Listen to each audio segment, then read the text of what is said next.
Seja bem-vindo mais uma vez num programa de Palavras Cruzadas. É um prazer estar convosco neste momento para podermos realmente refletir mais uma vez na Palavra de Deus, naquilo que possa ser nutritivo para as nossas vidas espirituais. É muito bom que falemos de Deus, porque é o único nome que nos satisfaz, que nos traz alegria enquanto vivemos como seres humanos. Tivemos uma lição linda, na qual fala da unidade.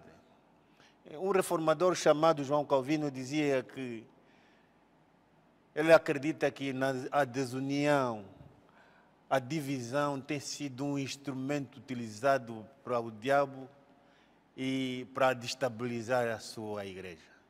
Depois de tantos sucessos, depois de tantas conversões, depois de tantos milagres, as igrejas começaram realmente a detectar alguns problemas. Nada que é do ser humano é perfeito e surgem vários problemas. E como conclusão, era necessário um concílio, uma assembleia, uma reunião, na qual vamos realmente refletir neste pensamento. E aqui o Concílio de Jerusalém também podia equivaler-se a um tribunal para poder então decidir o futuro da igreja que estava ameaçado. E este concílio foi providencial porque foram debatidas muitas questões fundamentais para a continuidade da igreja primitiva e, acima de tudo, vimos aqui a questão da circuncisão como o ponto fundamental em questão, onde a igreja se dividia e um grupo defendia que os recém-conversos gentios tinham que se tornar primeiro judeus, ou seja, tinham que se passar primeiro pela circuncisão e só depois é que tinham que se tornar em cristãos. Era um ponto que dividia a igreja do passado e que foi necessária a intervenção divina para solucionar esta questão. É um assunto sério, porque se não fosse sério não seria levado até a um concílio. Afinal, o que é a circuncisão e que impacto tinha este problema no tempo passado? No tempo do apóstolo Paulo, a circuncisão realmente tornou-se uma entidade religiosa e nacional. Alguém só podia pertencer a uma comunidade se tivesse esse distintivo. Se fosse circuncidado, então pertencia. E isto tornou-se também um problema dentro da comunidade cristã. A exclusividade do cristianismo, de que o cristianismo era somente para os judeus, tornou-se um problema relevante e perigoso e suscitou muitos problemas. Então foi necessário realmente trazer este problema à igreja. A circuncisão realmente é um problema sério, em que nós lemos Atos 3, 15, versículo 1, nós encontramos que o falso profeta dizia de voz viva que se vocês não forem à circuncisão, vocês não serão salvos. Exato. E ainda havia no meio daquele povo alguns zelosos, alguns exagerados, que diziam mesmo que se você não se converter, não for à circuncisão, você não tem passaporte para ir para o céu. Era um problema sério, razão pelo qual o assunto tinha que se passar a um concílio. Porque a circuncisão, tal como nós sabemos, tinha sido uma determinação divina. Deus tinha instruído Abraão para que ao 8º dia, todos os meninos ao 8º dia fossem então circuncisados, que era o corte do prepúcio, o órgão genital masculino, e que aí sim estavam admitidos a fazer parte da grande aliança do povo de Deus. Isso lemos no livro de Gênesis, capítulo 17, o versículo 12. Só que, na altura em que se discutia a questão da circuncisão, a circuncisão já fazia parte do passado. Ou seja, era uma das ordenanças que faziam parte das leis cerimoniais. E, com a morte de Cristo na cruz, muitas daquelas leis cerimoniais passaram ou ficaram em desuso. E o povo judeu não se apercebeu e continuavam a agarrar-se àquelas leis. Tanto é que Paulo, em Romanos, capítulo 2 e o verso 29, escreve o seguinte: mas é judeu o que é no interior, e circuncisão a que é do coração, no espírito, não na letra, cujo louvor não provém dos homens, mas de Deus. Ou seja, a circuncisão, que era um ato exterior no Antigo ou Velho Testamento, no Novo Testamento, com a Nova Aliança, passou a ser um ato interior, ou seja, não visível. E quem é o homem para visitar o coração de um outro homem? Quem sou eu para julgar o meu irmão? Por isso, prezado amigo, prezados irmãos que nos acompanham, a circuncisão hoje já não tem razão de ser. Se no passado a circuncisão equivalia ao batismo, hoje equivale à purificação do nosso coração. É de salientar que entre opositores de Paulo havia alguns que diziam de boca cheia que a mensagem de Paulo era de conceito humano. Paulo está a utilizar apenas métodos humanos para poder convencer os outros para que muita gente o aceite. Mas Paulo dizia que realmente a sua mensagem vinha de Deus. E ele dizia isso com toda a convicção, com toda a certeza, porque Paulo foi realmente um enviado de Deus. Porque o próprio termo Paulo significa pedido de Deus, o homem que foi pedido para que fosse um apóstolo no meio dos gentios. Então, temos toda a certeza de que a exposição da palavra de Paulo em relação à circuncisão, ele estava preocupado com a salvação de pessoas que um dia viveriam com Deus na eternidade. E é importante também notar aqui o ponto em questão na lição de domingo, que como é que é possível alguns irmãos saírem das igrejas em que frequentavam para semearem a discórdia, a desconfiança, a dúvida no seio dos recém-convertidos. E foi isso que, é isto, aliás, que o capítulo 15, verso 1 nos diz. Então, alguns que tinham descido da Judeia ensinavam assim aos irmãos: se vos não circuncidardes, conforme o uso de Moisés, não podeis salvar-vos. Tendo tido Paulo e Barnabé não pequena discussão e contenda contra eles, resolveu-se que Paulo e Barnabé e alguns entre eles subissem a Jerusalém aos apóstolos e aos anciãos sobre aquela questão. Ou seja, divisões na igreja, problemas sérios.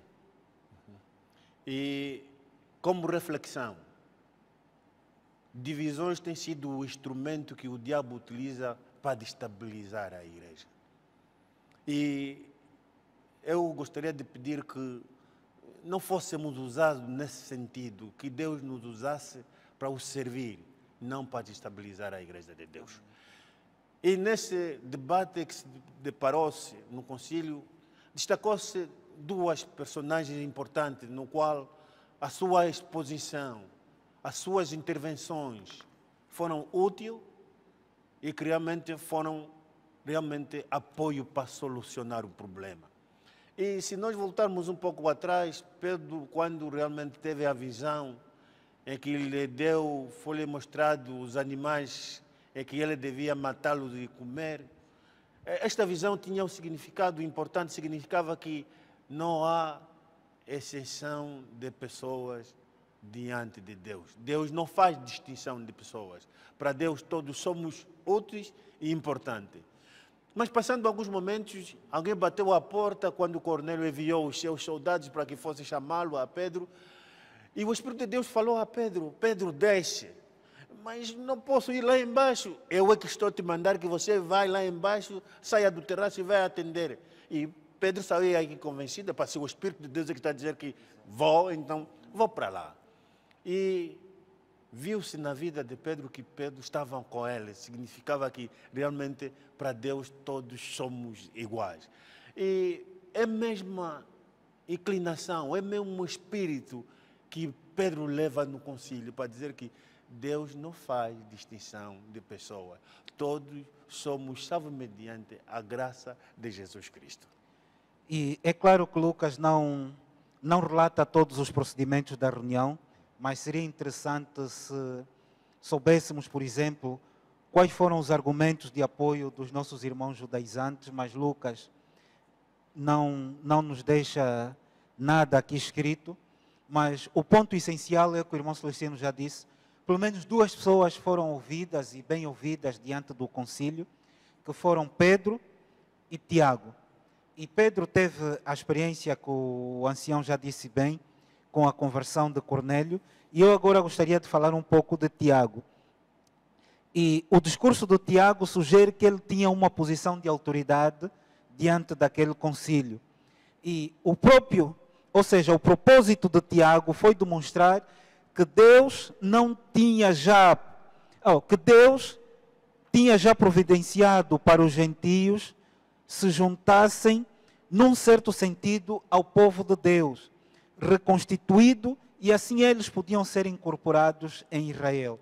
E a posição de Pedro e Tiago foi uma posição de reconciliação, uma posição de aceitação dos novos conversos, dos gentios, no seio da Igreja de Deus. Que esta seja também a nossa experiência, que sejamos homens e mulheres que sejam amantes da paz, que sejamos pacificadores, que sejamos aqueles irmãos que tenhamos o espírito de Pedro e Tiago durante a realização desse concílio, desta assembleia em Jerusalém.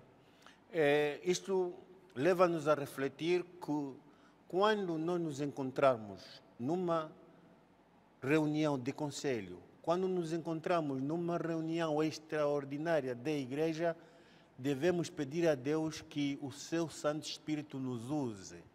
Assim como o Espírito de Deus usou a Tiago e a Pedro na solução do problema, para que nós possamos ser apoio das soluções pacíficas, construtivas, edificantes, e que nós possamos ser instrumentos valiosos para a solução desse problema, para que as igrejas de Deus possam realmente avançar. Amém. E aqui falando já da lição de quarta-feira, depois deste ambiente de paz que se gerou durante o concílio, com as intervenções de Pedro e Tiago, veio então o decreto apostólico, ou seja, a resolução dos debates daquelas reuniões que eles tiveram, que foram destacados 4 pontos essenciais, onde, sobretudo, os nossos irmãos gentios ficaram isentos de entrarem no rito da circuncisão, não era necessária de todo, e os 4 pontos, assim resumidamente falando, o primeiro era de que os nossos irmãos gentios, recém-conversos ao cristianismo, tinham de se abster de carnes oferecidas em sacrifício, tinham também, no segundo ponto, de não fazer consumo de sangue, de não comer carnes de animais estrangulados, e no ponto 4, tinham de se afastar ou de se abster da imoralidade sexual nas suas variadas formas. Muito obrigado. É importante. São resoluções acatadas e implementadas nas comunidades cristãs e foram respeitadas. Se nós lermos mais um pouco embaixo, estas resoluções não foram temporárias. Tiveram a sua sequência, serviram para aquela época e ainda nos servem hoje como exemplo. Eu pus-me a refletir que, como ser humano, se fosse hoje, em que talvez tivéssemos só os 5 livros de Moisés como regra de fé, e surgisse um problema do tipo de gênero, qual seria a minha posição? Qual seria a solução diante de um problema tão sério em que todos temos a concepção de que a salvação é mediante as leis judaicas? Qual seria a minha posição?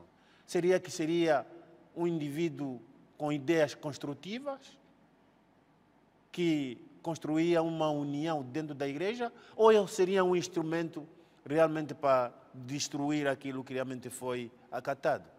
O meu conselho esta tarde, do que nós tiramos nessas lições, é que devemos respeitar todas as decisões que se tomam nos nossos conselhos da igreja.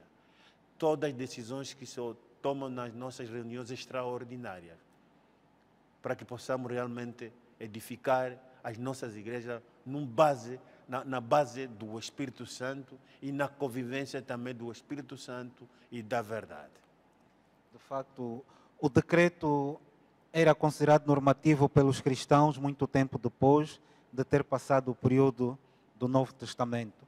E depois do decreto apostólico vem então a lição de quinta-feira, que é a Carta de Jerusalém, onde provavelmente tenha sido escrita em 49 depois de Cristo, pois esta é a data mais provável do concílio. E a igreja de Jerusalém, para além de Paulo e Barnabé, enviou mais 2 delegados, que eram Judas, Barsabás e Silas, para poderem então fazerem a missão que era levar a carta e confirmar o seu conteúdo. E quando a carta foi lida à igreja, ou seja, quando a carta foi lida, a igreja ficou cheia de grande alegria por causa da mensagem encorajadora. Ou seja, a circuncisão não era exigida aos conversos gentios. Naquela época, a comunicação social não era assim tão evoluída como hoje. A minha imaginação é a expectativa desses cristãos, mas qual é a solução que viria do concílio? Favorável ou não favorável? Desfavorável ou favorável? E quando viram esses 4 homens a entrarem, é claro que Paulo e Barnabé já traziam um sorriso na cara, porque realmente já sabiam que aqui há alguma solução viável. E o irmão Cláudio dizia que foi com grande satisfação que os membros conversos ao cristianismo se sentiram em receber aquela mensagem. E nós, qual tem sido a nossa atitude quando recebemos uma solução que seja realmente satisfatória à nossa igreja, à nossa comunidade? Temos tido um comportamento aceitável e temos tido essa alegria. Eu dizia sempre que o Espírito de Deus está sempre a atuar na igreja, está sempre a atuar na nossa vida. E se hoje nós estamos a receber esse poder do Espírito Santo, porque nós nunca nos posicionamos para recebê-lo. E esta hora que estamos falando, tratando de um assunto que realmente o Espírito de Deus atuou, era bom que nós pedíssemos o perdão dos nossos pecados, porque da mesma forma como os primeiros cristãos receberam o Espírito de Deus, nós também o recebêssemos para realmente pudéssemos ser fortes na resolução dos problemas que nós temos hoje na atualidade. O desdém que se verifica no seio das comunidades, a falta de vontade, levarmos as coisas divinas numa forma leviana, que nos ajudasse a termos mais posições sérias quando tratamos dos assuntos da igreja, dos assuntos divinos. E no encerramento do concílio, o Evangelho de Paulo foi plenamente reconhecido pelos líderes da igreja em Jerusalém, que lhe estenderam a mão e a Barnabé em sentido, ou seja, lhe estenderam a mão direita da comunhão como sinal de aceitação e de confiança. Ó ancião, quantos anos depois? É importante nós refletirmos neste pensamento. Eu tenho pensado seriamente no seguinte: no meio da diversidade, tanto no Evangelho como nas nossas opiniões, temos um padrão, que é o Espírito de Deus. Ao sermos membros de conselho, direção da escola sabatina, todas as nossas opções, todas as nossas intervenções devem basear-se seriamente no poder do Espírito Santo. Leve o tempo que levar, Deus poderá nos ajudar se nós atuarmos na base do Espírito Santo. É o que dizia antes, o mesmo Espírito que atua em Marcos, em Barnabé, em Pedro, continua a atuar até hoje. E nos perguntamos o porquê que nós, nas nossas igrejas, temos este espírito que nós estamos a ver a igreja a atuar. Então, vamos nos despertar. Segundo, na diversidade desses problemas da igreja, devemos sempre respeitar as decisões que são tomadas nos nossos conselhos e nas nossas reuniões também extraordinárias. E com as palavras do ancião, eu gostaria de ler o livro de Jó, capítulo 9, verso 4. Jó, capítulo 9, verso 4, diz o seguinte: Ele, Deus, é sábio de coração, poderoso em forças. Quem se endureceu contra ele e teve paz?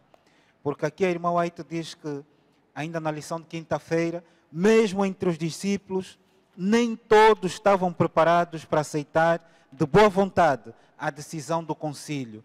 Por isso, eu fiz uma nota na lição de número 7, que falou-nos sobre a primeira viagem missionária de Paulo, onde diz que no essencial, unidade, no não essencial, liberdade, em tudo ou em todas as coisas, o amor.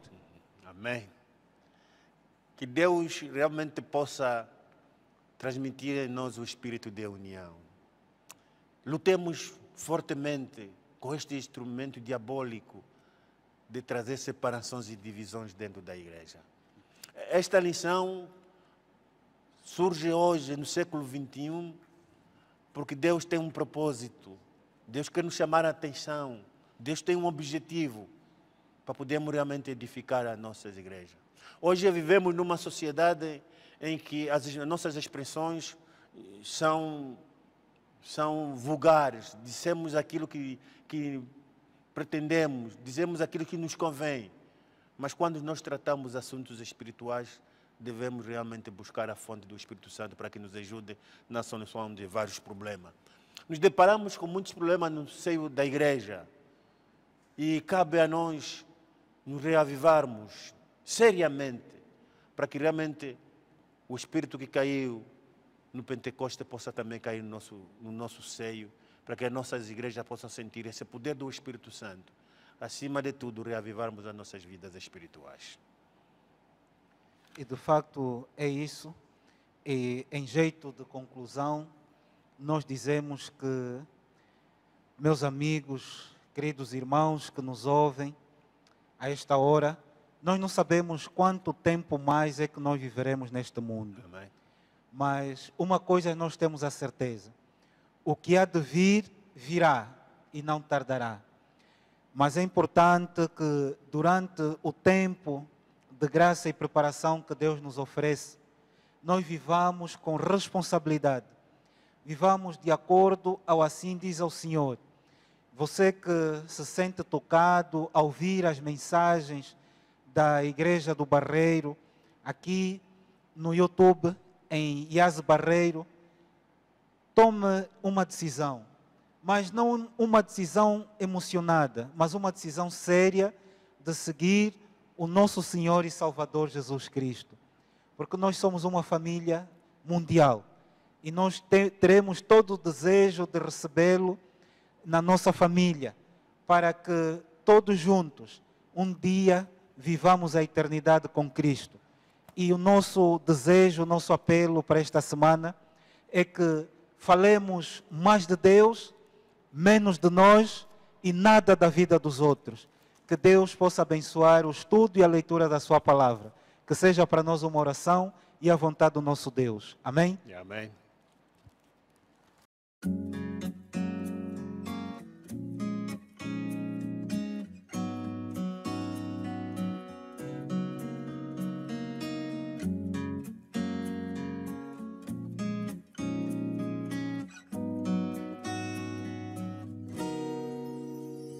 Jesus Cristo mudou meu viver.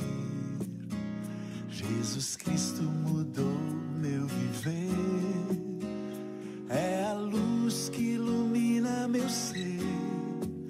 Sim, Jesus Cristo mudou meu viver.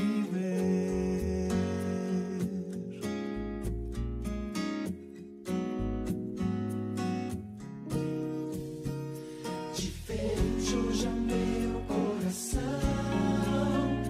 Diferente hoje é o meu coração. Cristo